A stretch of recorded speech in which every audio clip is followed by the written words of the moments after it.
Good to go. Okay, guys. We're So good to go. Do this. Yeah. yeah, let's do this. So sorry about that, ladies and gentlemen. I know I sounded like a boomer trying to figure out the setup, the Zoom meeting, but now we are ready to go. So, ladies and gentlemen, welcome to the Basic Nerd Experience.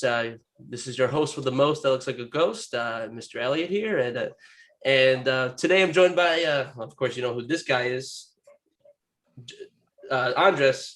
I'm on the phone, so it kind of looks like you're pointing down at my lap. I'm just like, I know it's interesting, but yes, it's Chili Mr. 305. Nice to meet you. And that's right, your lap is interesting. Yes, and today we got Jonny again from All New Nerds. Hello there. Hello there. And yeah, so guys, we're gonna talk about we talk about something about Marvel. We've been talking too much about Star Wars and theme parks for the past. There's never too much Star Wars. No, I'm kidding. Yes, there is. Yes, there is. True. It depends on what when your eyelids close and you see Thick Boy everywhere you go, man. Thick Boy Kenobi, always, man. You see that Ewan McGregor coming in full blast. Right. But let's stay away from that. That's right. So today I figured we talk about Loki because the season's over with for now, and we haven't not talked. We took the lick of it on our last stream, actually, with All New Nerds. So I figured, guys, let's talk about this. What are your let's start with Jonny, the guest of honor. So, thank you. What did you think of Loki? Like, start off with your expectations and your thoughts after episode 6. Okay. All right. Going in, I was not excited as most of the other people were. I was kind of like, oh yeah, no, this is gonna be cool. Like, obviously, it's gonna have big implications for the MCU going forward. We kind of I think always kind of knew that. To what extent we didn't know exactly, but now we know. But I was just I was really in love with Falcon the Winter Soldier. That I just thoroughly enjoyed the show. And I mean, obviously it did have its issues, but I was into that. And then going into Loki, I am someone who likes, more grounded stories and stuff. Personally, not that I'm like I don't enjoy like sci-fi and cosmic stuff, which the show has boatloads of. But yeah, so I really liked Loki, like all the way through. I was hooked. I think episode 3 was a little meh. Yeah. But besides that, it was really good. And then the ending, obviously, blew up everything and makes me very excited for the MCU going forward. The whole spoilers, Immortus Kang, whatever you want to call him, situation and whole entire episode was so cool. And what's really unique about this show is, the past 2 shows we've gotten these big battles in the last episode, and this episode didn't really have one. It was more of a conversation. Yeah. Which I love, which I don't need the big, third act set piece of a big battle. I'm not someone who needs that with everything. So I'm glad I kind of diverged from the formula a little bit. And yeah, I thoroughly enjoyed the show. It exceeded my expectations for sure. And yeah, it had a really great story. There were like a couple of things here or there that maybe like weren't the best, but I think overall it was the best put together MCU show we've gotten. So yeah. That's an interesting perspective right there, my man. I mean, thank you. yeah. I mean, me personally, I was just like you. I wasn't really looking that much forward to Loki. Like even from way before the series was going back down, like we talked about it a year and a half ago. Yeah.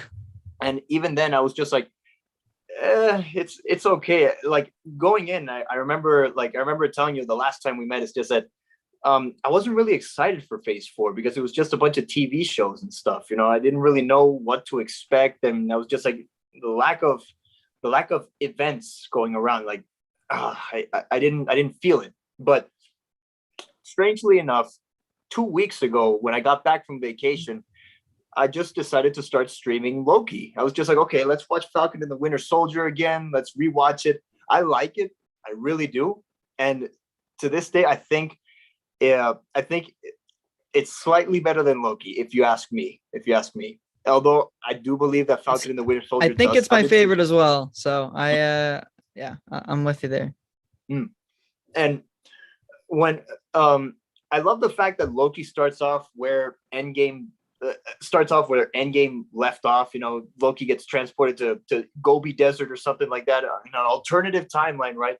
And then the TVA shows up saying, "Hey, you've been very naughty, my man." And he's like, "Who are you to tell me what I can or can't be naughty with?"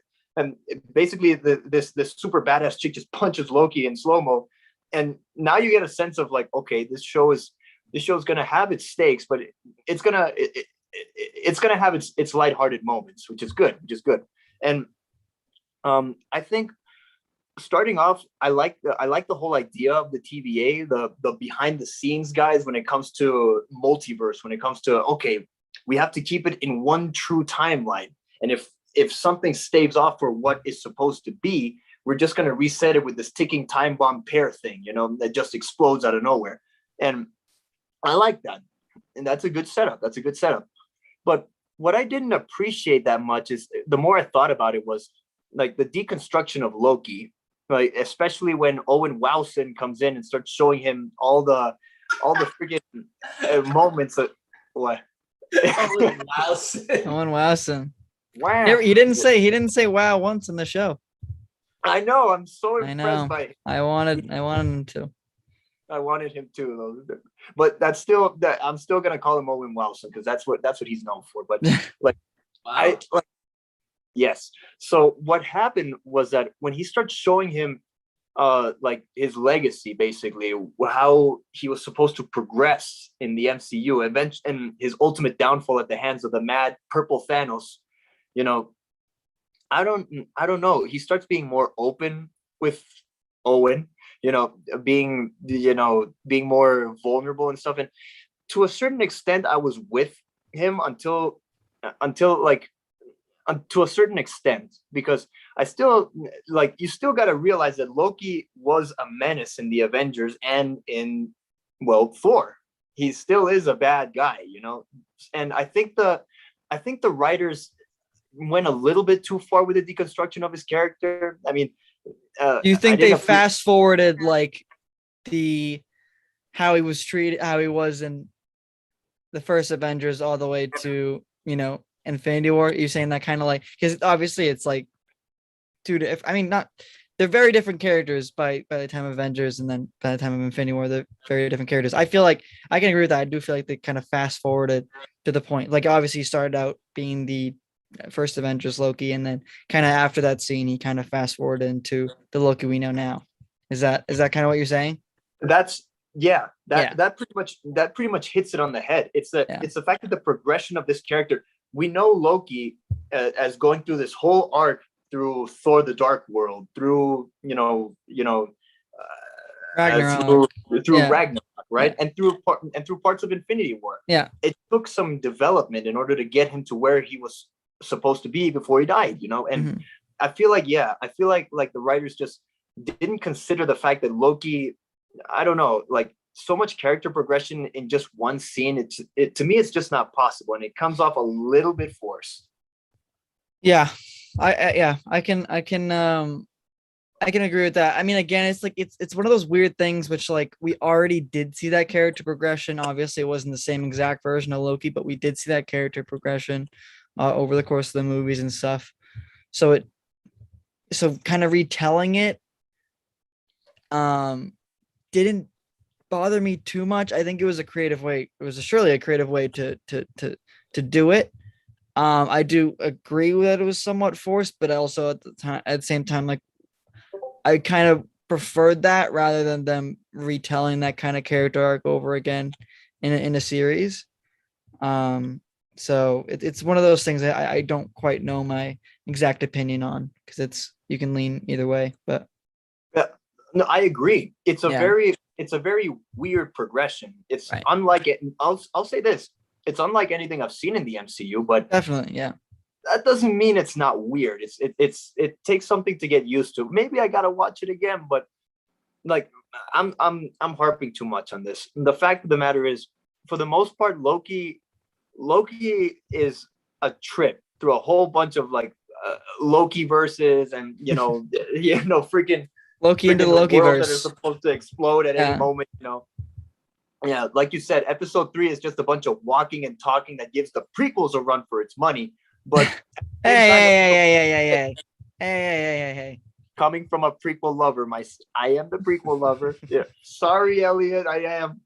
I'm on your side. I don't like the sequels. High five. Well, Last Jedi, Rise of Skywalker, but no, I'm on your side with the prequel gang. Yeah, and let's get this right out of the way, out of the bat. The freaking can we admit that Sylvie? No. Yes, can we agree that Sylvie is a good addition to this series? What do you guys think of Sylvie? Yeah, I think it was an integral. Sorry, I don't think you can hear me. Sorry, I think she was definitely an integral part of the series because it was something that I don't know. I don't know how to describe. I'm still kind of processing the show because, well, I also have a processing disorder, so maybe that's it, or just me of what the fuck happened in the show. But because I watched most of it today, but it's I really liked how. Actually, what come back to me. I'm still thinking about it because I think. I'll come back. I thought I know what I was gonna say, but never mind. Wait, so what was the question? So the question was, what do you guys think of Sylvie? Yeah, so Sylvie, she was really good. She was really good. Yeah, I thoroughly enjoyed her character. Initially when she was set up and revealed, I knew she was going to be in the show. I knew there was going to be this Lady Loki version in the show. There was a lot of rumors and set pictures before the show came out of her. Yeah, I kind of knew that her kind of reveal at first was going to kind of just be like, okay, who is this? Like they kind of set it up with something like, oh, fans would know who this is, but I feel like it just kind of fell flat. I don't really know if that was what they were going for exactly, but that's certainly how it seemed. So that reveal was kind of just like, okay, definitely made me excited for the next episode though. But yeah, she was really good. I liked how she slowly opened up and stuff. She was a hard case to crack, but and then the way she was in the finale was really good, and that payoff, because she knew how to get to Loki's heart, obviously, because they were kind of teasing that. Mind you, weird relationship, but they were teasing that kind of through the show. So I think she took that as leverage to, maybe distract Loki, and then that gives her time to, kill the he who remains, because that was her intent and goal from the start. So I mean, obviously she was conflicted whether she should do it or not, but I think emotions were so rampant in that scene that she gave in, and then she basically destroyed the Marvel universe. So yeah. And she's responsible for a lot, so it's going to be cool to see her going forward, because I imagine she's going to be in future stuff. So definitely Loki season 2. I agree with that as well. And I love how Owen, wow, I love these. Yeah, wow, what am I gonna go to? It's these scenes with Loki and Owen Wilson that really strike at the heart of what I think Loki is about. It is about Loki, as if the title didn't make it completely obvious. But I like these moments where Owen starts to freaking try to get at why Loki acts the way he does, and Loki acts completely sarcastic at almost everything he throws at him. Well, he deflects, yeah, exactly, deflects, because he's the god of mischief and stuff, of course. Yeah. And but I love the fact that throughout these sessions, Loki and Owen Wilson, they start to form a sort of bromance in a way. Don't get me wrong, he breaks Owen's heart so many times. It's like a deranged ex-girlfriend who keeps coming back. It's like, I need you, man. And Owen's like, wow, no. He starts to see through the BS that is, Loki's defense mechanism. and Yeah. slowly but surely he starts to break at it, and I like that. Yeah, that's cool. That's cool. Yeah. Owen Wilson was a really good part to the show, and also just the MCU in general. So I assume he's gonna pop up in something else, though. I feel like he definitely has some sort of future. I probably in again Loki season 2, but yeah. And the kind of main antagonist of this of Loki, which is what was her name again? Renslayer. Renslayer, exactly. Yeah, she is like, she does a really good job of portraying, this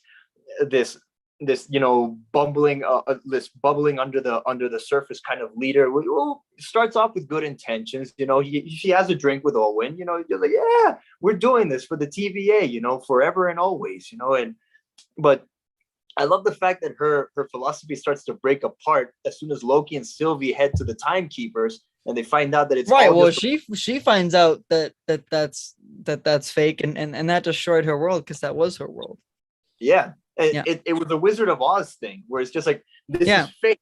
So exactly. What am I supposed to do? And the actress portrays that sense of, oh my God, everything that I've known my whole life has been a lie, but I still got to uphold whatever values I have left. Yeah, but I think she still thinks that, I mean, there is someone, who is running it, but I think she still holds out hope that she, can find that person, and she doesn't end up finding that person. But it's funny because in the comics she has a relationship with Kang, so it's quite interesting. I don't know if they're ever going to explore that, but something that could be in the future. So that could be something interesting. Yeah, I kind of liked how her character kind of quickly summed up what the 5 stages of grief are. And it was really quick. It was quick, right? Definitely. It was like I forgot the stages, but it was like, acceptance, denial. Acceptance goes last. I don't think she got quite to the acceptance part, but sorry. Yeah. So mine is acceptance, but yeah, she must be pretty freaking weird if you can accept it like that, man. I get she's from the TVA, but she's still kind of human. That's true. Yeah. I forgot the order of it, but something kind of like that. No, I get what you're saying. She definitely did go through that. So she went through that, but yeah. Yeah. It's if you ask me, this is definitely my favorite show so far from the MCU. Mm-hmm. Yeah, but I'm not blown away by any of these shows. It's not something that it hasn't wowed me yet at all. It's something that but WandaVision, I haven't finished it. I by the 4th episode, I really didn't care about it. And then I kind of just, I mean, I tried watching some of it. I did. And then not enough, whatever. Falcon and Winter Soldier took me a bit of time to finish. I don't know. It just kind of felt very cliched. I know what's going to happen. If I could interject here for just 1 second, I need to get this off of my chest real quick. Johnny, if you could allow me, my man. Falcon and the Winter Soldier, Carly Morgenthau is probably one of the worst villains I've ever seen in any show. Because here's how I'm measuring this. How I measure the quality of a villain is how much we can how much we can hate this villain, but enjoy this villain at the same time. We love to hate this guy, oh God, he's just pure evil, Palpatine 2.0, all that stuff. But here's my problem. Captain Falcon and the Winter Soldier, the writers deliberately wrote this character to make us sympathize with her, and I just don't. Maybe at the beginning I did, because she's a cute little ginger kid. She looks like that Enfys Nest character from Solo. Yeah, man. Yeah, she is. Yeah, exactly. And slowly but surely, the flag smashers start to kill people in the name of their political message, and we're just like, oh, are they still trying to get us to sympathize with this character? She's not really saying much of anything. She's just saying vaguely inspirational stuff, and we're just saying that, hey, people are following her around the world, which is so cool. And I'm just like, okay, but in these scenes, they're just not that compelling. In fact, these are the scenes that I skip in Falcon and the Winter Soldier because they're just not interesting to me, and that's my main crux problem with Falcon and the Winter Soldier. She was a confusing part of the show because I feel like there was actually a side plot that was cut out with her in the show. It involved a believe it or not a virus. So I feel like there were more scenes that would have solidified her character more. I surely did not attach her to her character nor really like her character in general, but I understood what they were doing. I think my favorite scene with her was with when Sam had the suit off and he just went up and talked to her, and they had that little interaction before John Walker busted in. But Right. yeah, that was good. But yeah, no, I wasn't really attached to her character either. So I understand what you're saying. Yeah, I gotta mention this funny part too. It's when Bucky and Falcon break into a storage warehouse. It's the first time we see this Flag Smashers actually commit a crime, and they're just sneaking around, and then Bucky's sneaking in through, and Falcon's like, "Wow, look at you go! Look at that! You have a Wakandan army. They call you White Panther." And he's like, "Actually, it's White Wolf." And then there's a pause. It's just, what? And I'm just like, that's right. Falcon doesn't know. That's right. Exactly. Yeah. That's funny. Yeah. But yeah, they're entertaining. The shows are. I think there's some great moments. I don't love them. In fact, like, if these weren't Marvel, I wouldn't watch them, to be quite honest with you. Yeah. And like, I don't know if it's because I'm not in love with these characters as much, but yeah, I'm not really into it. Like, the only one I'm really excited for is Moon Knight because I'm a huge Moon Knight fan. But of course, that's the first Moon Knight, yeah, dude. Oh my god, Moon Knight is gonna be, Oscar Isaac, yeah. Yeah, that's gonna be insane. Very excited, man. That's what it's gonna be. I was hoping for Shia LaBeouf or Dale Radcliffe, but I'll still take Oscar Isaac any day. So, Shia LaBeouf, yeah, that's an interesting one. Yeah, he definitely I underrated actor. But again, I'm not really in love with these characters. I obviously it's made obvious that Phase 4 is a transition phase, if you will. It's again, I'm not really. I don't know. I have this weird thing of, I'm doing this weird thing about comparing the comics to the movies and the TV show, stuff like that. And this is a controversial opinion, but I think the DC movies, I feel, have a more comic book feel than the MCU does. I'm just kidding. Can you elaborate? No, I'm curious. Can you elaborate? Yeah. Like, what about what DC movies do you think of that are more comic booky than Marvel ones? Because I recently watched and read The Dark Knight Returns. Hey, the animated movie. And that is complete comic book. I can fully agree with that. But I thought you were talking about the live action stuff. Oh, that too. That's what I was like. Okay. I watched The Dark Knight Returns Part 1 and 2 and read it. Side note, by the way, the writing is incredible for the comic book graphic novel, but the art is terrible. Sorry. Anyway. In what? In Dark Knight Returns? Yeah, I'm not a man. That is one of the most iconic Batman designs and artists in the world. So that's. But no, I'm not. No, listen. I have no credentials. That guy could definitely beat me up. Drawing, he could definitely. No. I'm not saying that. I just find that interesting. But pop a cap in your ass going into the middle of the night. Yes, and he'll put it on my wall. And yeah, but he I don't know. I'm not a fan of the artwork. That's just me. Fair enough. Yeah. No. Fair enough. But I just felt that it's more. It doesn't like involving Zack Snyder. I mean, I also haven't seen Wonder Woman 84 yet, so that's also. I just want to disclose that as well. Yeah. But I just feel like, and I know it's a lot of like, this is what I've seen, this is what I haven't seen. Like, the Snyder cut, obviously, of Justice League, the Oh. ultimate edition of Batman v Superman.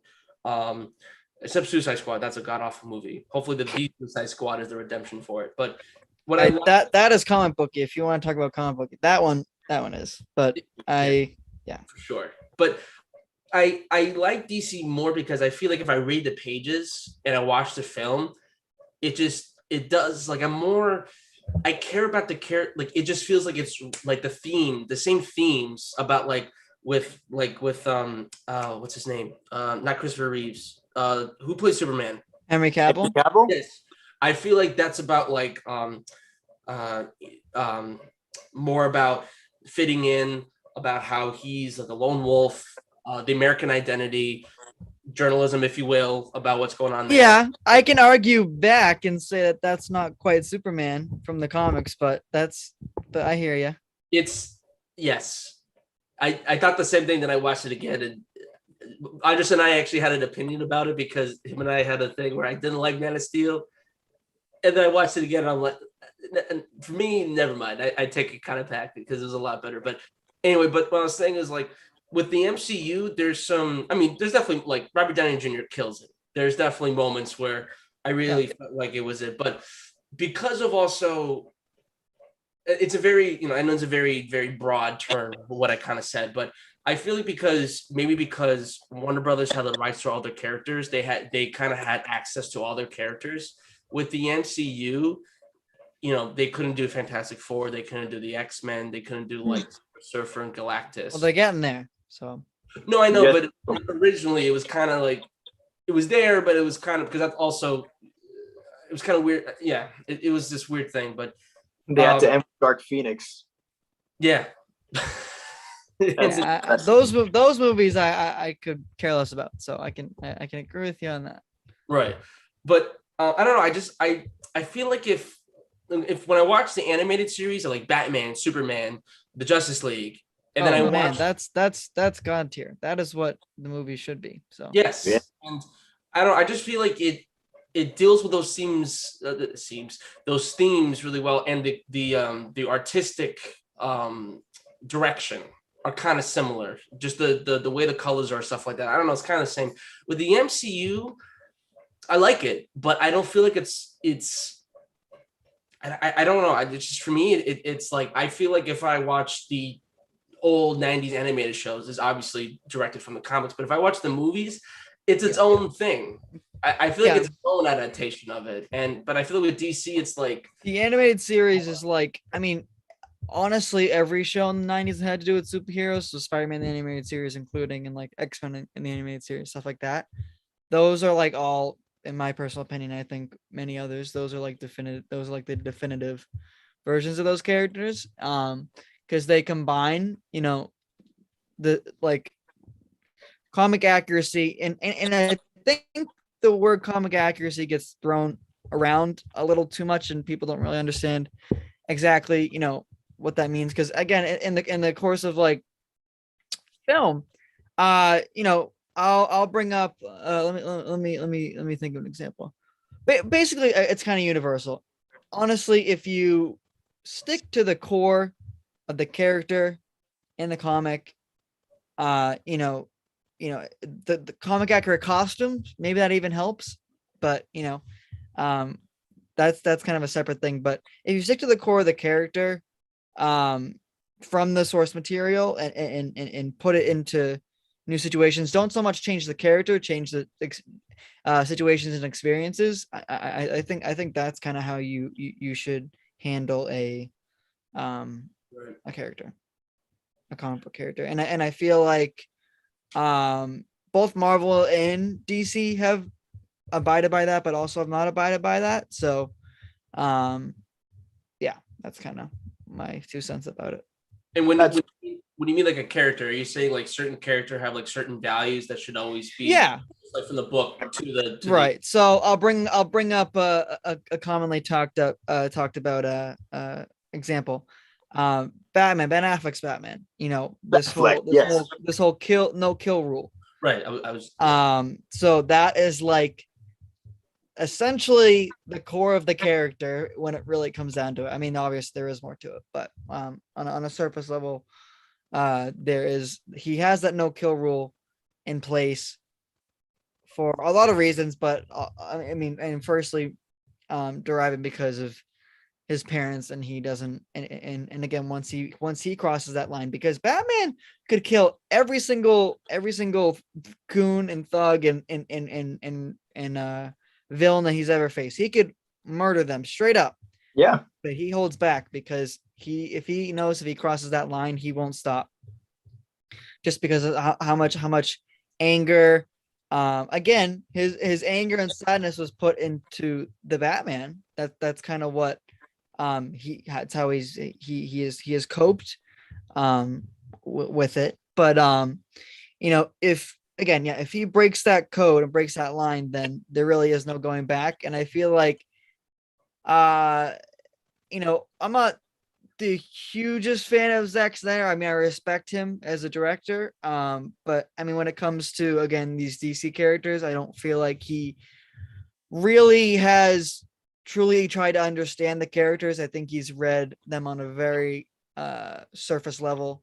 I mean, including Batman. He uses The Dark Knight Returns, which again is a great book and one of the most in definitive Batman story. But the death in that book has so much emotional stakes that I think he took that and ran with it, saying that, oh yeah, Batman's just a murderer. He kind of always has been. They haven't really covered that. And I think there's a lot of baggage with killing somebody. There's so much. And that is something that and another even tangent.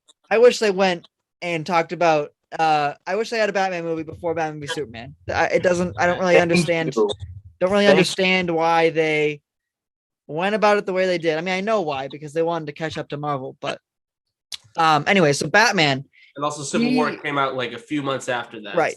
Yeah, and they wanted to capitalize. It was the fight movie year. Yeah. Yes, exactly. So Batman, yeah, and how he's treated and played in Batman v Superman.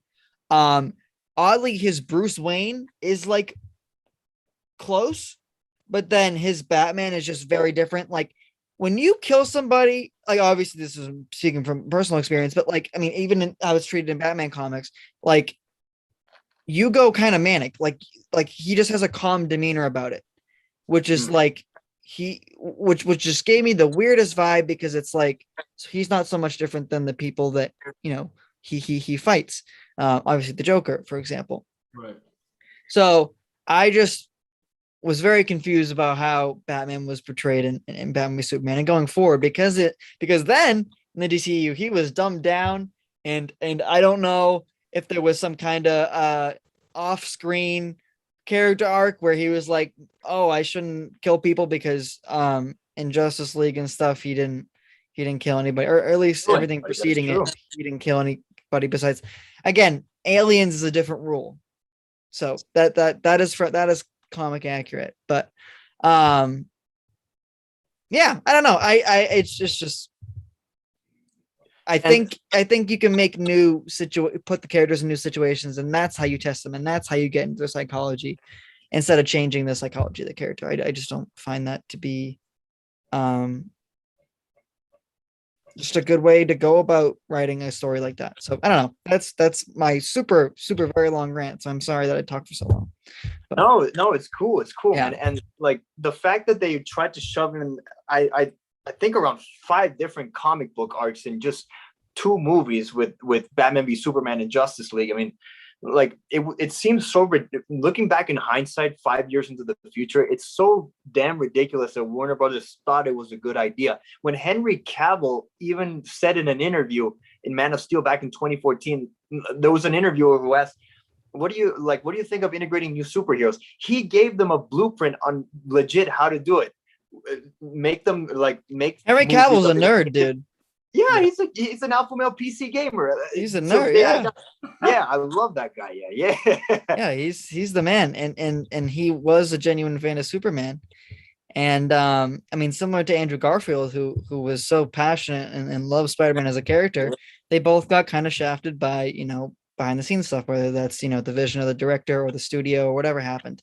But it's unfortunate because I find that the actors who really do care about the characters get the worst stories, oddly, because Ben Affleck doesn't really care about Batman because the way he wanted to go about Batman was to do it for his kids. So that was really why he did it. And that's kind of that surface level argument that you were talking about with Zack Snyder, that kind of goes to Batfleck as well. Yeah. I don't. I mean, Ben Affleck, I think, learned to care about the character because his script for his the Batman movie that he was going to do was very exciting, but at first it wasn't something he seemed to be passionate about, which I just found odd. But yeah. Why did he drop out of being Batman again? Well, he's gonna be Batman one more time in The Flash.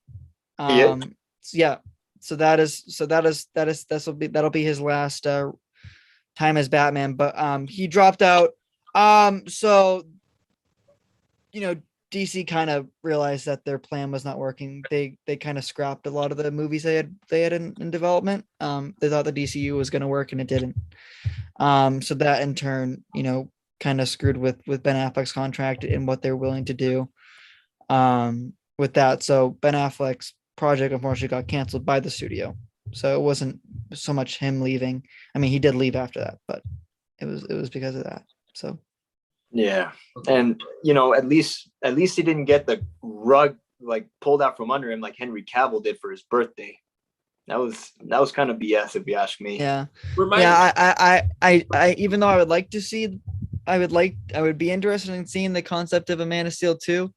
I don't think it's going to happen. Whatever's going on with Superman right now, we don't really have to get into it, but I don't so much agree with it. But you know what I can tell you, Superman and Lois, which is the CW Superman show, is killing it. Top notch. Killing it. Yes. It is killing it. That is the Superman I have wanted to see for a very long time. And I will say that Tyler Hoechlin, who plays Superman, is definitely my favorite Superman actor. So well, you got me there. There. I haven't seen enough of the CW show, but from what I've seen, he's pulling off great performances. It's very different than the other ones. I'll say that. So Is that good writing? Yes. I find that it does. I mean, again, it's a show, so some of it, similar to I'll bring up. I assume you guys have seen the Netflix series. Some of them, got even the side plots, got maybe a little dragged out. But that's just kind of comes with doing a full season of a show. It's very, very hard to write a show that's like 20 or so episodes without doing the kind of a week-to-week anthology type thing. Oh, they're doing like the usual, like the cable where they do 22 episodes. Yeah. So it's one of those shows. So there's slower parts, but I think overall they are handled well. But no, that is definitely a Superman that I have wanted to see for a very long time. So it's been good. Highly recommend it. Okay. I think DC. I think one thing that Marvel obviously is better at. Depending on who it is. Like I think it's different because it's a very great up thing. It's hard to compare Marvel to DC with the movies because Marvel has like MCU. Let's talk MCU has an echelon, if that's the right word, of movies. They have a big ass collection of movies. They do. Yeah. And DC has like what 8, 9, including Man of Steel. Like because Man of Steel, something like. Are you saying in like the DCEU? Yeah. Time. Yeah. Obviously, Marvel has way more. Conquers it. Yeah.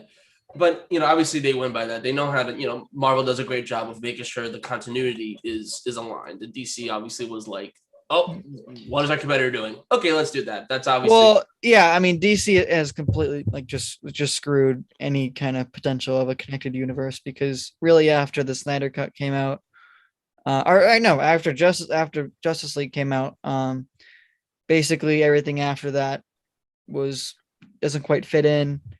And with this newest the Suicide Squad movie, basically they are like we do not really care at all about past DCEU canon or whatever. So I don't even think that it's technically in the DCEU, but even though there's some of the actors did return. But and you have movies like Shazam who play around with the idea of canon and they just make fun of it. Right.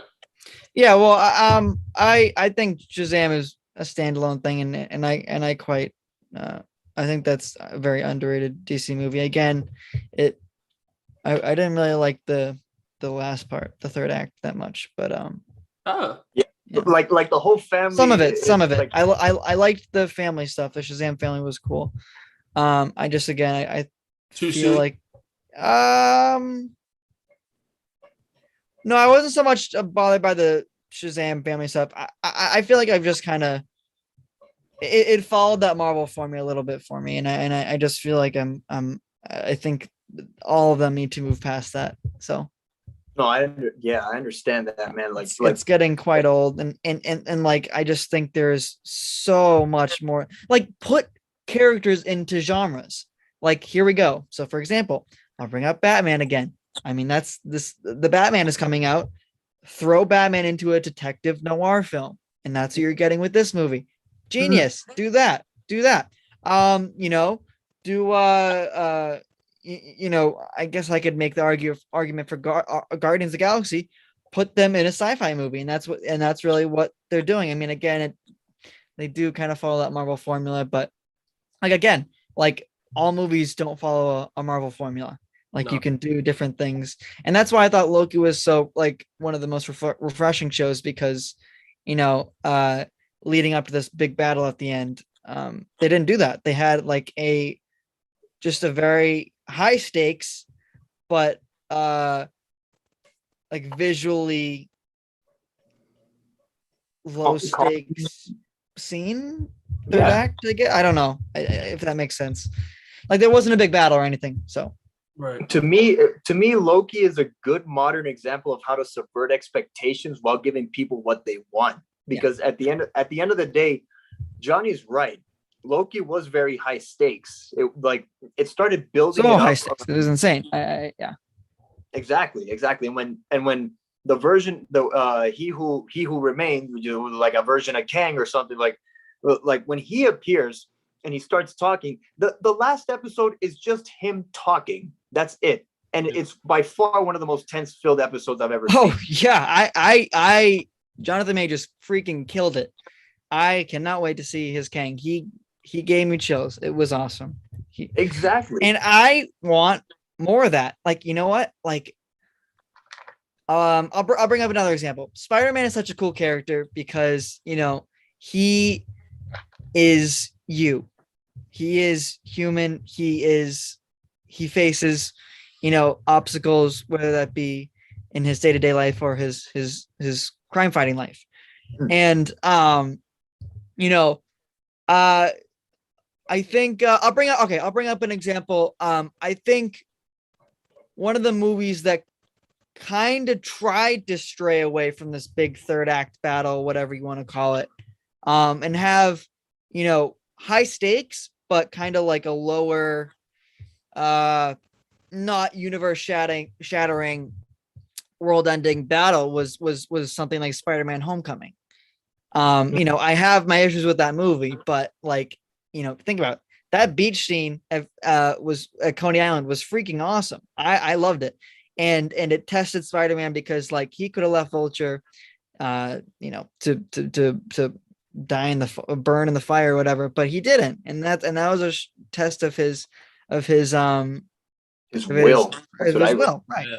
Right. So I think, you know, Spider-Man is someone who tries to have a conversation, and that's kind of what he tried to at first. He tried to, like, you know, be like, listen, I don't want to fight you. Like, let's figure this out in different terms. And obviously Vulture was not into that. So I think like it'd be cool if like there was a Spider-Man movie that ended with a conversation. Like, that always is something that has like interests me.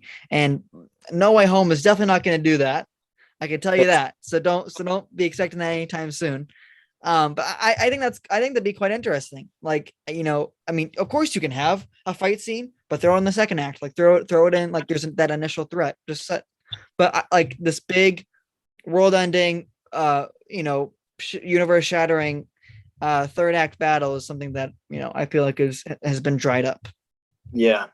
Like back in 2012 through around 2017, there was this meme worthy like trope in Marvel movies where it was just a big beam in the sky, you know, with a whole bunch Yeah, of but really that was shit awesome. going That on, was you know? awesome back in 2012. But I feel like after that, that's the first Avengers movie. Yeah, That it was it like was fantastic. yeah, like like Fan Four Stick and Thor. Oh yeah, Jesus. Oh, We get it. I didn't hear that you said that. Oh, Yeah, fantastic. yeah. I know, Like, weird timing. it was funny, but but yeah, I'm sorry to cut you off, but No, you're good, man.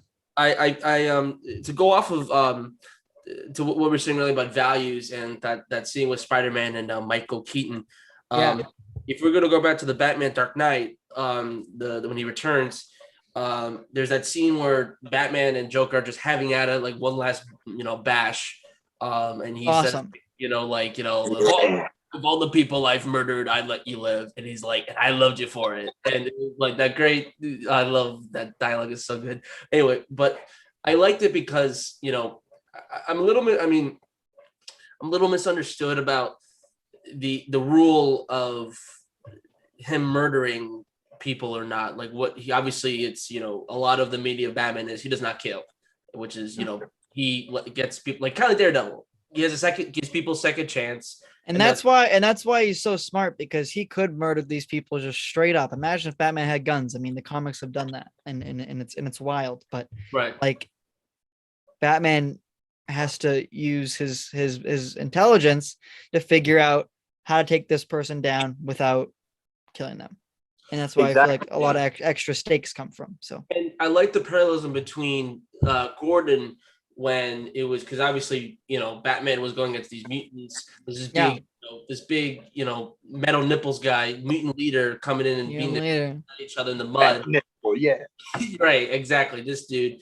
And these guys are misunderstood, not really sure what's going on, or they do, but then reality, Batman's like, obviously, this guy taking it out. It was definitely something that now we respect Batman because it's like, oh, now there's clarity. That he's been out for 10 years. This is kind of he's the really unsung hero, if you will, because he's what gets happened. And even the scene where Jim Gordon was talking with, I think it was the new commissioner. I forgot who he's talking to. Yeah, I think it was Barbara Gordon, if I remember correctly. Is it not? No, it was someone else. I don't think it was Barbara Gordon.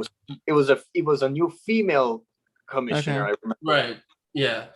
Okay. But I like the parallelism between like the riots in the street, like it was like rape, murder, like everything was going up in the past, and then he was making the parallelism about how he compared Batman to FDR, about how back in my day, like, oh, in World War II, we thought, oh, we were going to take care of business. We are going to go and take care of, the Nazis or something. And he's like, no, we were scared, but we don't like saying I yeah, exactly. Yeah. And he was like, no, but listen to FDR on the radio made us sure that we were going to take care of this. And that was taken later. That idea was him like in the streets, like, guys, we're better than this. Why are we looting? Because this is when the nuke, Superman was like saving the nuke from the Soviets. And the fact that, obviously they're recovering from that, obviously, they lost power. Yeah. People were trying to loot and, try to wreak havoc across the streets. But they're like, Batman and everyone's like, tonight I am the law. Tonight we're not going to do this. This is not what you would have done.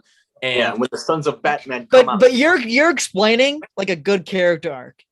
And in Batman v Superman, it's literally just a character quirk. Oh, he also murders. Like there isn't any repercussions in any arc for that's shown in that movie at all. It's just it's just there.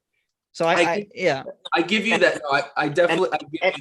If there was a solo Batman movie that explained it kind of went through like maybe delve in with like Year One and The Dark Knight Returns. Maybe they combined the themes and the elements of that and kind of understood, the role of what he likes to do. Because with that, I want to draw a comparison to Daredevil and Punisher, specifically the scene in season 2 when they're arguing about the no kill and kill rule. And it's the kind of thing where Daredevil is like, obviously Punisher chains him up to the pole. and says, like you got to put down a sick dog after a while. He's like, but you know what? You got to wait for that. I forgot the dialogue, but he's like, but you know what? You can cure that dog. You won't know because you'll just kill it anyways. And then Punisher is like, well, and they go off of that. And then Daredevil was like, you got to wait for people to have one little speck of good in their hearts, and they'll come back and do this. And it's a gray area because, Batman let Joker live. He let Harvey Dent live. He let these scum villainy people live. But he also, Dark Knight Returns, maybe the comic, I don't really see what he said. He killed people, but I don't know who he said he killed. But maybe that was just left to the reader. But Right. It would have been. But to me, it's like, yes, it makes sense for Batman not to kill those people, like the New Mutants, because they're misunderstood. They don't know right from wrong. They're just kids. They grew up from a bad home, and that was it. And they're like, okay, guess what to do. And then he kind of came in as like the just guy saying this is reality. This is what's good. But him to, he didn't murder Joker, but to make him put him in this position to kill himself. That's the kind of guy where he doesn't in that universe, he does not need to be left alive anymore, because all he's going to do is create chaos and anarchy. So that's different. But again, that's the gray area of Batman. And obviously the best interpretation of him is not to kill. Killing is not the way. Killing is not to kill people. It's too easy. It's too easy. That's not what it's about. And that's right. That's right. A second chance. But then who gets a second chance from that? Like, for example, Man-Bat should not be killed. He's a dude that was a doctor that unfortunately made something that he didn't want to be. He obviously should not be like taken down like a sick dog. He should just be like, get the shot serum, go to jail and rest up. Exactly. Arkham Knight. But people like the Penguin or Mr. Freeze too, he does not deserve to die. He's just doing this for, the love of his wife. Yeah. But the Penguin and the Riddler and Two-Face, I get why Two-Face, because obviously he was a symbol of Gotham for that. But, and Joker and him kind of have a mental illness with them. But it's just left to the eye of the beholder at the end of the day. And that's what great writing comes from about this, because of that. I know I had a little tangent, but no, I hear you. It's this thing where when a movie creates its character and it creates its world, it needs to create a consistent laws, meaning like, what does this character do or do not? Like Spider-Man, like Superman, like any character, Wonder Woman, to anybody. What is their values? And how is that going to forever go from the comic book pages when people from all generations are looked at till now? Like, yeah, I could go on. I'll let everyone. I think one of the more interesting points to attack for a superhero or for any person is when those limits get tested, when those rules are put to the test. Like, I'll give you an example here. After Civil War in Marvel universe, right? There's this moment where there's an assassin that snipes Aunt May like a bitch, from all the way from the other side of the street. She ends up in the hospital, and basically she's on the brink of death, basically. And Peter finds out that talking about One More Day. Yeah. Yeah. So, but here's the thing. I don't know if this is from One More Day, but it involves Peter going to jail because he found out that Wilson Fisk was the one who put that guy up to the test, right? Right. So Kingpin was hunting him down. Yep. Kingpin was hunting him down. So he what's up? Is it the Spider-Man game? No, it's a book. No. It's a comic. It's a comic book. Which comic book? It's called One More Day, and there's a couple stories here. I actually have I have one of them. I haven't read One More Day, but I've read One Moment in Time, which is basically the end of that story, and this is what it looks like. It's the end of that story where spoilers, where Peter tries to change what happened. So this basically it started in Civil War, and then it continued because he revealed his identity, and then there was a bunch of stuff Right. that happened after There's a that. whole bunch of weird shit that goes on with Mephistopheles, and then there's this whole psychotic breakdown that happens. Weird stuff. Some of it is weird, but yeah. Side note, Johnny, I started reading Spider-Man Blue. I still got to finish it, but Oh man, let's go! I'm so happy. Sweet, man. Yeah, yeah, that's awesome. yeah. I just want to say that before I forget. But continue, Andres. Yeah, man. And the main point that I want to bring up is testing the limits of what that character is capable of. Like, for example, Spider-Man has that similar no-kill rule, but he comes to beating Wilson Fisk to a pulp. Like, he realizes that he's been holding back this entire time. And then when he has his wrist up to his mouth, he's about to shoot, and he's just like, if you come near me again, like, I dare you, make me come back here again. That's why Spider-Man's so cool, because he has anger issues. Exactly. And which is something that is barely explored in movies and a little bit of the shows, but it's cool. It's more to Johnny's point. Spider-Man is you. It's you. And I'm glad that the writers were able to convey the fact that, hey, when push comes to shove, Spider-Man will eventually have a breaking point, but he will not pass that threshold. He can't. There's no way. He understands that beating the shit out of Kingpin is easy. He's similar to Batman in that way, I think. Definitely. Yeah. But that makes me so happy you're reading Spider-Man Blue. It's such a good book. How far are you into it? I'm in the end of issue 3. Okay, great. Okay, so you're about halfway there. Man, MJ and it's MJ and Gwen. It's funny. It's cool. It's the same because it's I liked it because what Earth is R. Peter in? I know there's different universes. 616 is the main one. Yeah. Is this the one I'm reading in 616? I don't know what I think. So basically they did these, like, in the early 2000s, they did this color series for characters. So there's Spider-Man Blue, Daredevil Yellow, Hulk Gray, Captain America Red or something, white, something like that. But no, not blue, because Spider-Man is blue. But basically, yeah, it was I think it's Tim Sale who wrote it, but anyways, they did like contained stories. So I think, like, yes, it's supposed to be taken in 616, but it deals with a much personal story, and kind of is a psychological study into those characters, which, I mean, Spider-Man Blue, I think, is the one that people talk about the most. And I it's funny because I really I was a big comic reader back in the day, but literally, like, the start of this year I just started getting back into reading them, and I was on an influx of Spider-Man. I must have like 15 or 20 books now. I'm loving it. But Spider-Man Blue was one of the first ones I read, and it's awesome. It's such a good story, so I'm so happy you're reading it. Yeah, it seems like a one shot, and it's that's basically how they play. Yeah, exactly. Okay. Exactly. Yeah.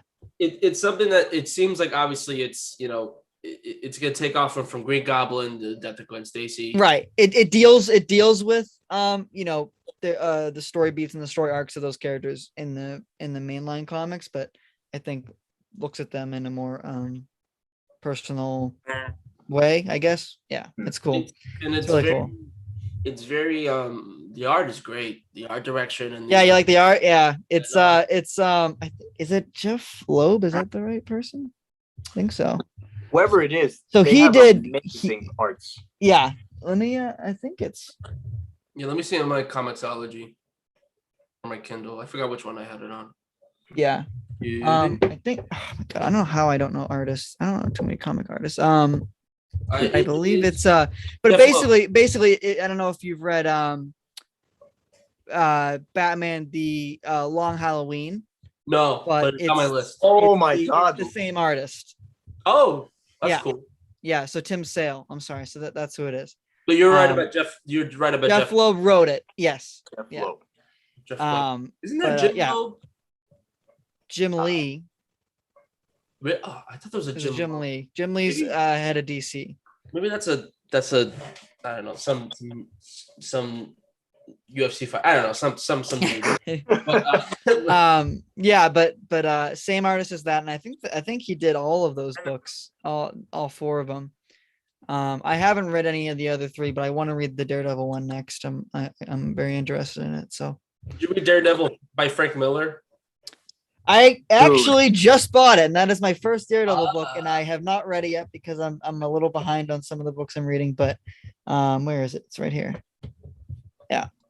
Expect Right here. hardcore from Frank Miller, man. Yeah. Yes. I have not I've not read it yet, but I am going to. So It's one of the best. You know, I like Daredevil a lot. Like comics. oh, Daredevil's top three. Oh three. yeah, he just. I'm really sad that season 3 left out. Season 3 was perfect, and then it got. You know what? Well, here's the thing. I don't know if you know about these rumors about some of the characters in that show continuing on. I think I know. Yeah. Are they gonna have like their own solo endeavor? So there's all right. So I'll talk about it briefly. So there was a rumor. So some Hawkeye stuff came out. Hawkeye slated for November 24th to begin. That's when it'll start. That's when the first episode will come out. And there's a big rumor that Vincent D'Onofrio's Kingpin is coming back, and he's going to have somewhat of a big role in it. And again, this is a rumor, but it would certainly make sense for what they're doing because the main villain is Echo, and she's kind of like an assassin. And who better to hire her than Wilson Fisk, the Kingpin, who obviously has put many bounties or hits on people's head and stuff like that. So again, I don't really know how the story is going to play out, but that has been a very big rumor that I think definitely has some light. And again, there's been also a bunch of rumors about Netflix characters coming into the MCU. Definitely in the part of Daredevil and Jessica Jones. Luke Cage and Iron Fist obviously were shows that didn't do as well as the other ones. Yeah. And I feel like they might be recasted. There's rumors of like a Heroes for Hire show, but that's been a thing for a very long time. I don't know if that's going to happen, but I hope it does because that'd be really cool. But yeah, so for Daredevil, I assume you know of the No Way Home rumor. And it would make sense because obviously he's a lawyer. Matt Murdock is a lawyer in New York, and it's in New York. Spider-Man. There is a potential for a trial, and also there was a casting call, an extras call for that a while ago. There's a courtroom scene in the film, so everybody's thinking, okay, who better to represent Peter than Matt Murdock? So I don't know if he'll be in the suit, but I think he will be in the show. And also, he was slated to be at a comic convention, and he had to bail because he had reshoots for a project. And what was filming for reshoots was No Way Home at the time. So there's a lot of pieces to it. So I do think he will be in that. Again, I don't want to get my hopes up or anybody's hopes up too much, but the evidence is stacking in that favor. So there's that. And then there's a Secret Invasion show that is obviously going to deal with Skrulls and stuff. And there was a huge leak about that show. Agents of S.H.I.E.L.D. cast members coming back, but most importantly, the Skrulls. Marvel. Like Squirrel Girl? No, Skrulls. The shape-shifting. Yeah, sorry, not Skrulls. Skrulls, my bad. No, I heard squirrels. I was like, squirrels? Yeah. No, it's confusing. There's that show. Big leak a while back. I think it was the beginning of this year. Agents of S.H.I.E.L.D. cast members returning. But also the biggest thing was Matt Murdock as Daredevil is returning. Yes. And that'll be his official, I think, suiting up as Daredevil will be in that show. So I think there is a future for the characters that we care about. Like, if you ask me, like, I liked. Okay, so the quick my hot take about the Netflix shows. I thought that they were great. I thought they were, in my opinion, better than the CW shows by a long shot. Yeah. However, that woman is. That woman's so good. What do you mean? That woman? That woman's so good. I mean, No, I'm kidding. I'm kidding. I'm kidding. Yeah, I was I watched the first 2 episodes and then I gave up. Yeah, I'm I just tried to like- be I tried to be sarcastic, but didn't come across that way. Yeah, no, I've not even touched that show. I've just watched clips, but goddamn, is it rough? So is the Flash. The Flash has just been ruined. It's so Ooh, sad. Heard season The 7. Flash. The Flash was my shit. I have posters over there. You know, I've met John Wesley Shipp, and like I just like adore that guy, and the show was so good. And I used to have a blog about it as a kid. Nobody really read it, but I enjoyed it. I freaking loved the show. And yeah, after like season 3-ish and 4-ish, it started to be like, okay, they're starting to lose traction, and there's becoming a clear pattern of the story, and they just like don't know what to do with these characters anymore. And season 7, everybody has speed. Everybody has speed.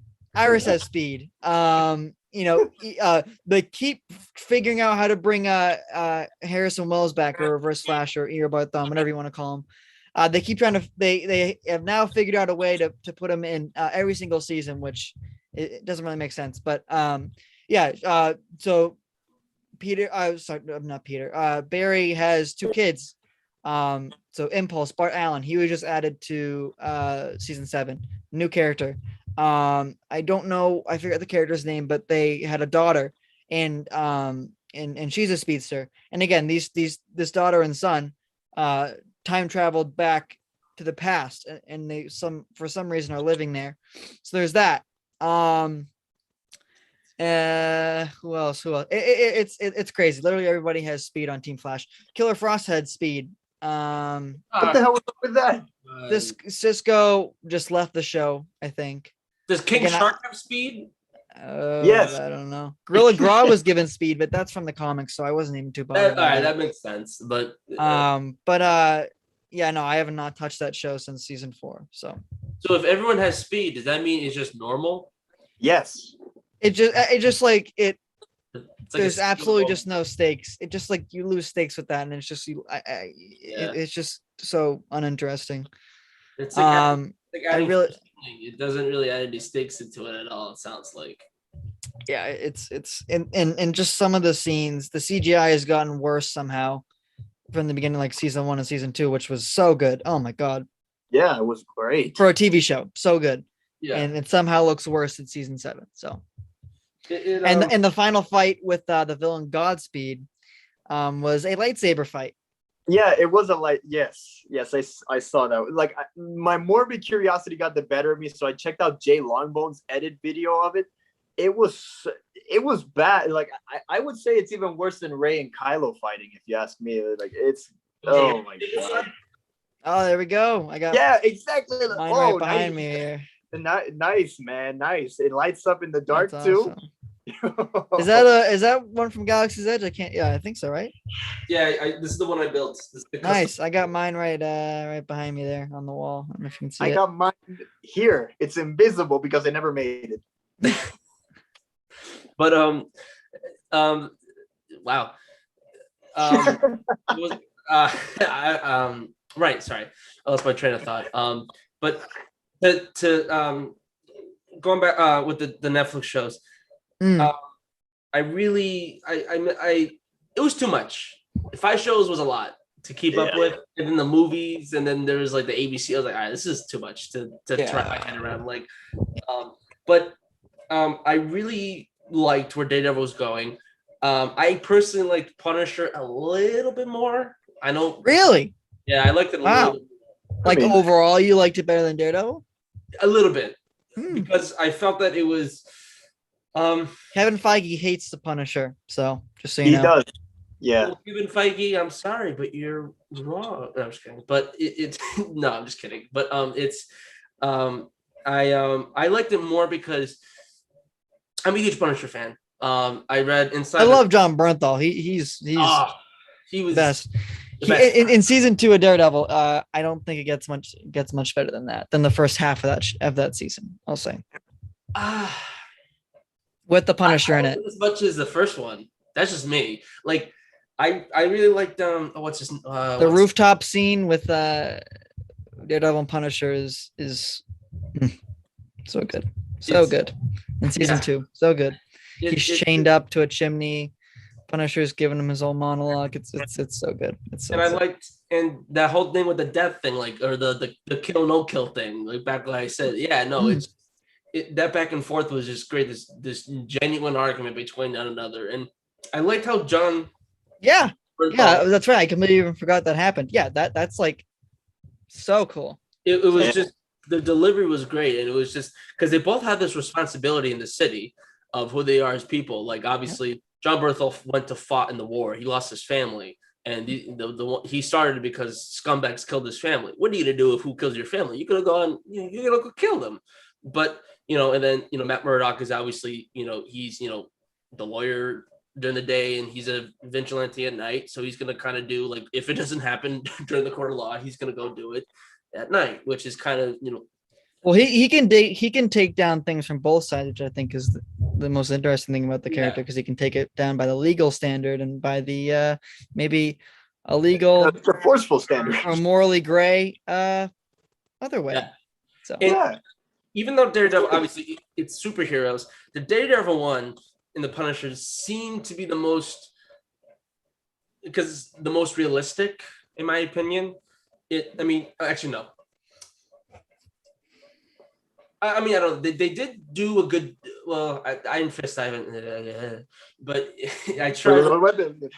I just couldn't. But but let me get to the 3 other shows: Jessica Jones, Luke Cage, and Iron Fist. I'll just put it out there. Iron Fist was a missed opportunity. That's all I'm gonna say. That's pretty much it. That show. They got a good actor ready to go. It's just they chose the wrong guy for it, and they in one episode they literally had the same guy that was perfect for Iron Fist literally kick the shit out of so many ninjas, man. Like they had the opportunity there, but they just couldn't go through with it. And with that, then we had Luke Cage. Luke Cage, I liked. It wasn't memorable. It was entertaining. That was it. I mean, I like the guy. I don't remember the actor's name. Mike Coulter. Cage was say again. Mike Coulter, I believe. That sounds correct. That's correct. Yeah. He was great. I thought he killed it as Luke Cage. It was too long. That's the problem that the shows ran into. Yeah. It was. Yep. My thing with was the length. It was the length. Like Daredevil season 1. We watched it. 9 episodes would have been fine. 13 is a little too much. That was my biggest. That's my biggest. No, I can agree. I think I almost think that the Disney shows are a little too short. I think 9 episodes is a great length.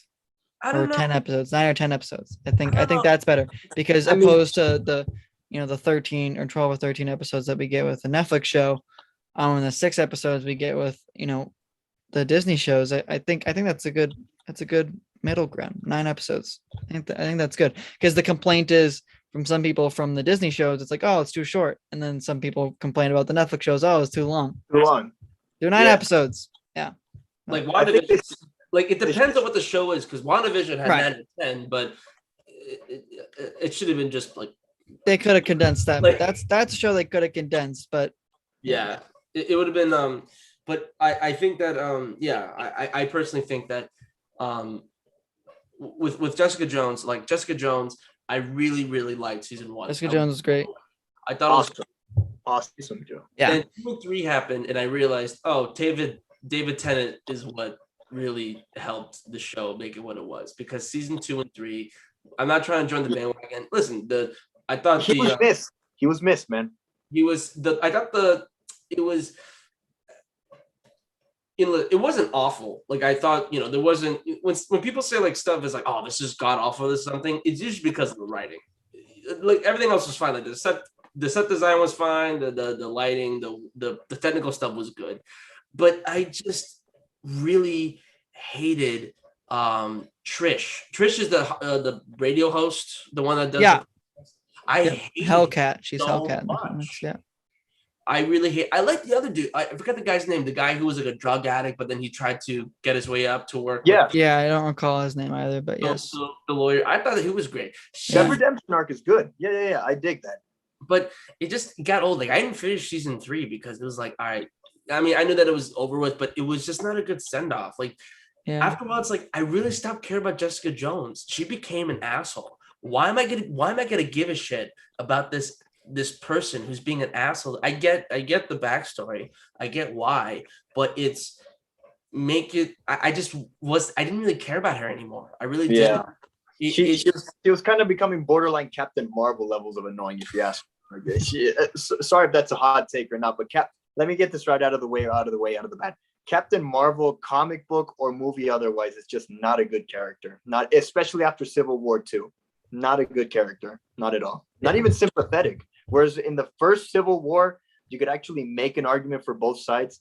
Here in Civil War 2, you could actually make a case that Captain Marvel's way is just borderline totalitarian, and it's just not the way. You were about to freaking arrest Miles Morales for something that was a misunderstanding. Yeah. Right. I didn't even think of that. Yeah. Listen, boys, I do have to pop out, so I apologize, but this has been such a cool stream. I appreciate you guys having me on. It's been fun. We talked about a lot. It's cool. So thank you guys. Yeah, man. We gotta keep keeping up with Spider-Man Blue, my man. I just started that one as well. So dude, let me know. Text me what you think of it. Yeah. Hell definitely. Yeah. Definitely. Johnny, you and the other guys are always welcome on here, and thanks, man. It's always a lot of fun, and always been fun. Guys, before Johnny goes, guys, please subscribe, and subscribe. Go subscribe to All New Nerds. Watch this stuff. That's Thank awesome. you. Appreciate it. All right. Take care, guys. I'll see you later. Talk soon. Thanks, Johnny. Thanks, man. Hi, guys. See ya. Yeah. All right. Then there were 2. And then there were 2, my boy. How you doing? Yeah, I'm doing good. But I'll finish up the Netflix stuff, and then I'll hear your spiel. Then we'll say goodnight. The cool thing I liked about just watching Jessica Jones was I watched the first season at Marvel Superhero Island, in Islands of Adventure. So I thought it was cool. Like I'm watching Marvel's show, and that's the most Marvel. That's the most geek ass Marvel thing I could ever hear. Watching Jessica Jones and Superhero Island. Man. I know. It's marvelous. Oh, fuck. Keep going, man.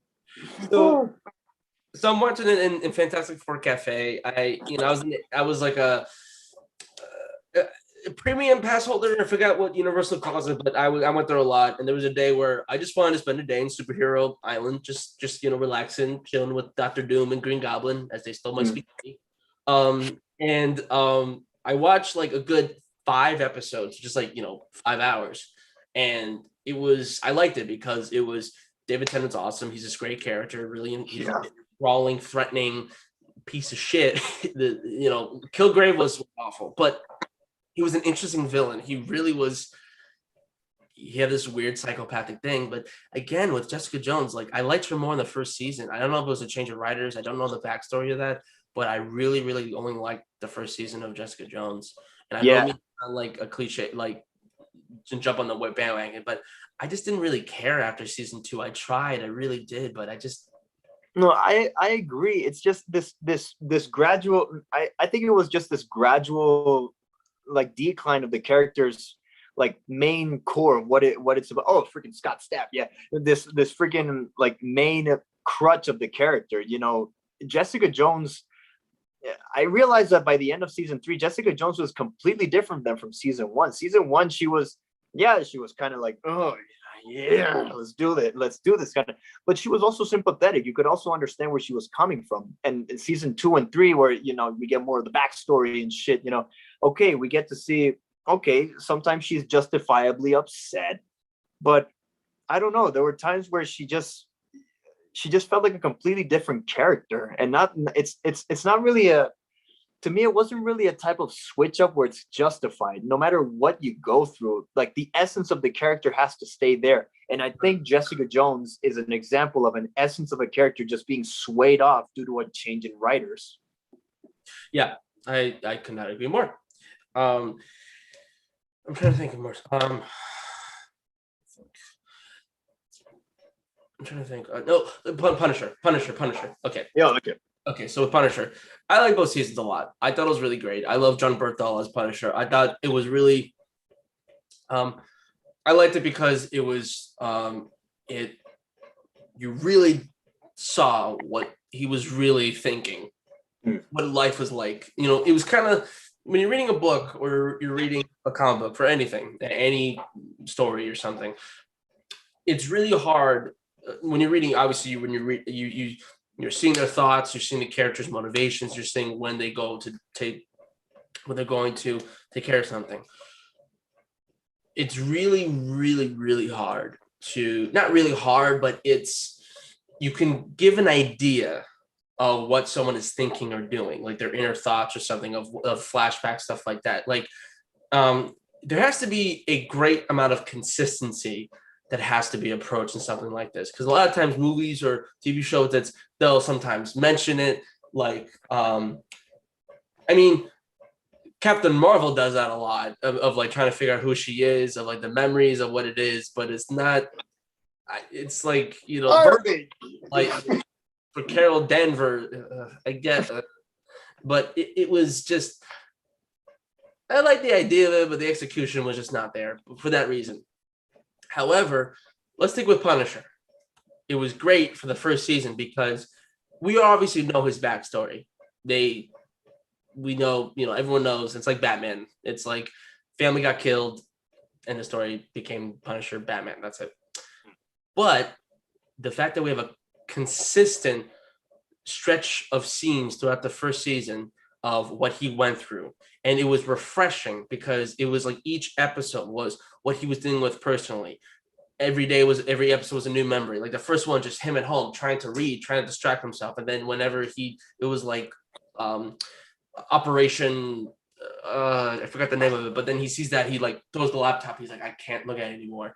And you're like, why? Later he punches the mirror or something. Next episode, I think it was that one where he's on a ferry boat looking at the Statue of Liberty. The last time he was there was when he saw his two kids, and he got PTSD. He almost like his kid said something like really, I forgot what he said, but I don't know if it was something about his enemy, like, oh, you gotta kill him, right, Dad? And then he goes to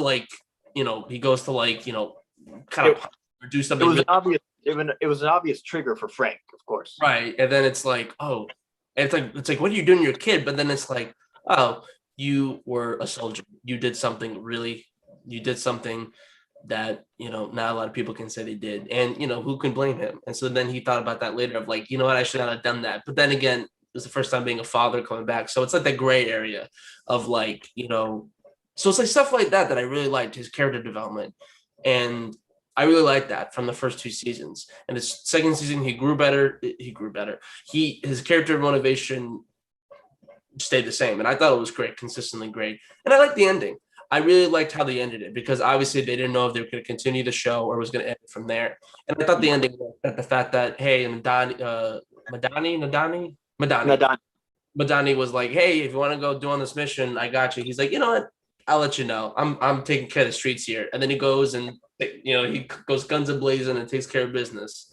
So I thought that was really great. And it was it's unfortunate to see that end. I really liked it for what it was. Obviously, I liked season 1 a little bit more, but season 2 I think does not get a lot of credit. It's not the same as Daredevil season 2, but yeah, that's just my opinion. What do you think, Andres? I would.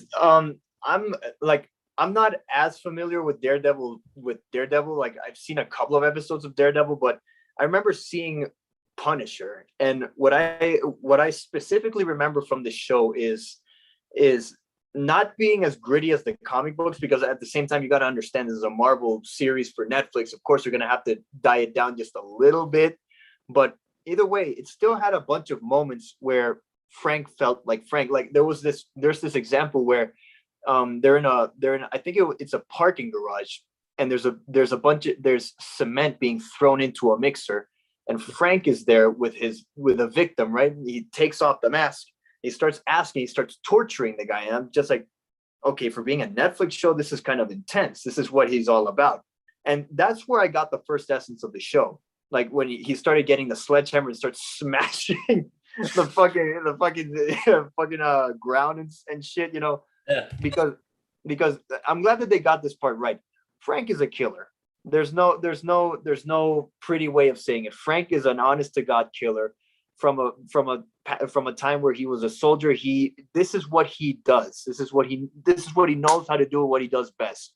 And I like that throughout, like you said, throughout season 1 and 2, I like the fact that they kept this character very consistent. Like there's he does go through a character progression, but it's not as evident as, you know, someone like, you know, Spider-Man, or someone like freaking yeah, exactly. Because Frank is the type of person that just will not change. Daredevil, like in that crossover with Daredevil and Frank and Punisher, you will see that he will not change. He's already too dulled down by the weight of the world and the ugliness that it can present, you know. So I like the fact that they stay true to his character, even though, you know, Kevin Feige, you're full of BS when you're talking about Frank. But no, I respect the fact that they kept his character consistent. Those are my thoughts on Punisher, and yeah, one of the most respectable shows from Marvel. Exactly. I'm gonna have to say I think we should call it a night. We've been talking for a bit, and we barely talked about Loki at all. But I'm down to do it again in the future. But by the way, before I go, Ken is watching, and he says that he says, "How you doing, Andres?" And he wants to do a Venom 2 episode in the future. We should, Let There Be Carnage, the sexiest movie ever made, sequel. Not like Magic Mike XXL. Let's get Channing Tatum on the phone. I'm going to ask him to Channing all over my tape. No, I'm just kidding. I'm not going to do that. Well, guys, you know, thanks for joining us. It's always been a blast. I'm glad Jonny could come on from All New Nerds. Hopefully next time, there's never all three of them. It's usually like 1 or 2. So hopefully next time we can get all 3. But it's okay. I'm glad that Jonny was able to come on and in the future. And but yeah, guys. So keep liking and subscribing and commenting and all that jazz and all that fun stuff. So just any final words you want to say? Keep it secret, keep it sticky, keep it safe, and keep it legal. Thank you. Keep it icky, Vicky, sicky. Icky Vicky, you're so icky. Yeah. let's go before I lose my fucking shit. I'm sorry. Shiny teeth in me. All right, guys. Thanks, guys, for watching. See you soon. Bye.